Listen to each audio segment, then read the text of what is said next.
I'm gonna give you to the count of 30 to come on out and start serving justice. July 28th, 1862. Gold deposits are found in Grasshopper Creek, and the town of Banek springs up almost overnight. Over 10,000 people flood into the newly formed city, eager for gold in a town that has yet had a chance to establish or enforce any laws. One of these newcomers is Henry Plummer. Henry Plummer was a very interesting but enigmatic character. Whiskey. But as Plummer arrives in town, he brings with him an old feud with another outlaw named Jack Cleveland. I didn't know they let pond scum in here, Plummer. Just having a drink, Jack. Cleveland was a rough, foul-mouthed bully. He was drunk, disorderly, loud, really creating a nuisance. You're drunk, Jack. Go home. I don't think I'm going to stay here. Plummer and Cleveland's bitter feud goes back several years, and it all started over a woman. Maybe you should get out of town. Quit stealing other people's women. She never loved you. It's a crap.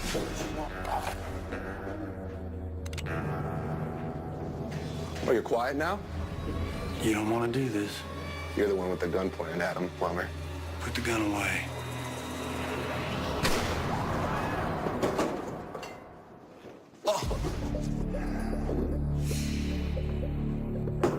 Cleveland dies from the gunshot.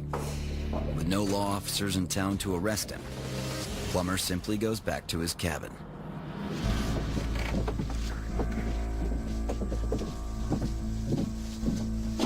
The next morning, he gets a visit from some of the town leaders.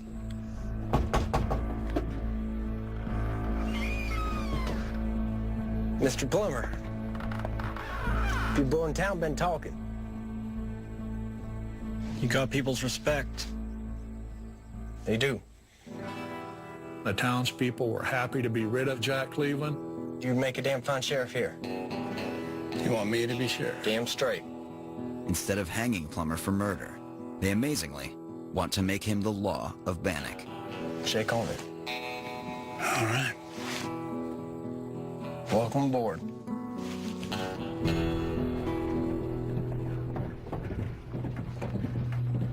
Despite having a new sheriff in the booming town, the surrounding areas are still a Wild West free-for-all, making travel and shipping to or from Banek a perilous endeavor. A lot of robberies were taking place. Murders were taking place. Most of the crime is attributed to a syndicate of outlaws called the Innocence Gang. And new Sheriff Plummer just can't seem to quell the violence.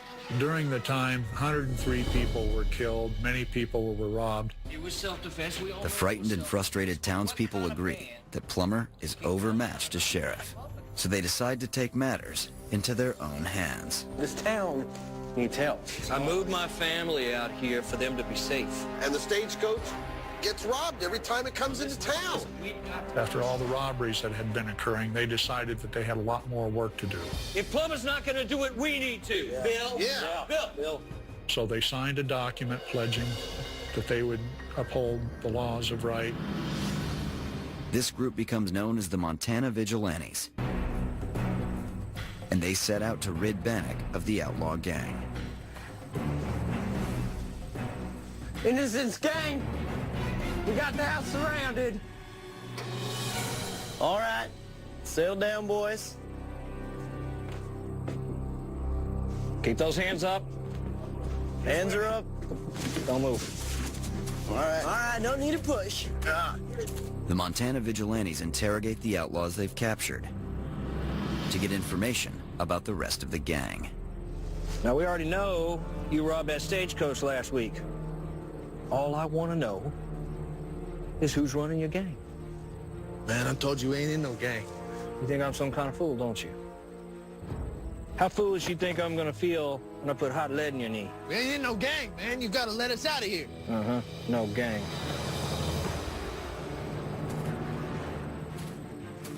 Look at me, boy, when I'm talking to you. Who is it? Who's running your gang? The answer to that question will rock this mining town to its core.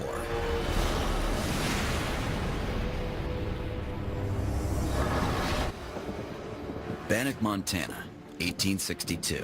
After recently appointed Sheriff Henry Plummer fails to bring a gang of criminals to justice, If Plummer's not going to do it, we need to. the townspeople form the Montana Vigilantes We got the house surrounded. and set out to bring down the gang and expose the identity of its leader. Look at me, boy, when I'm talking to you. Who is it? It's Sheriff Plummer. He's lying. I don't believe it. Red Yeager claimed that Henry Plummer was the leader of this gang of robbers. It's been Plummer the whole time. What the town leaders didn't know when they made Henry Plummer their sheriff was that he had a violent criminal past. He was sentenced to San Quentin Penitentiary in 1858, killed 5 people in his short life. Let's hang him anyway. Hey, we gave you what you want. Come on! Come on, he's gonna let us go! They gonna string you up? The Montana Vigilantes' next stop is the office of the town sheriff. Plumber, come on out.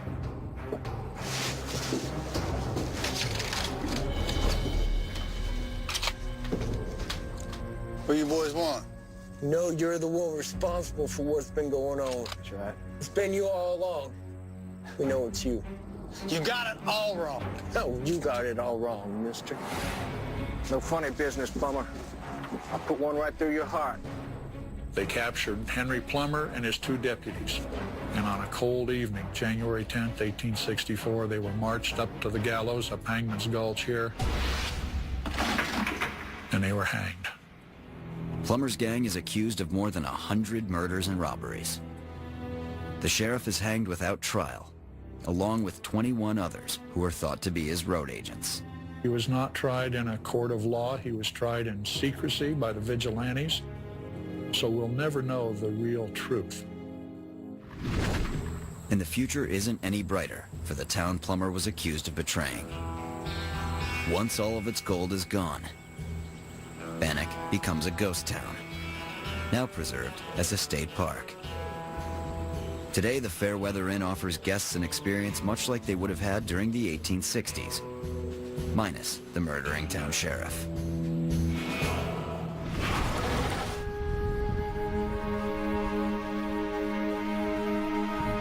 Bardstown, Kentucky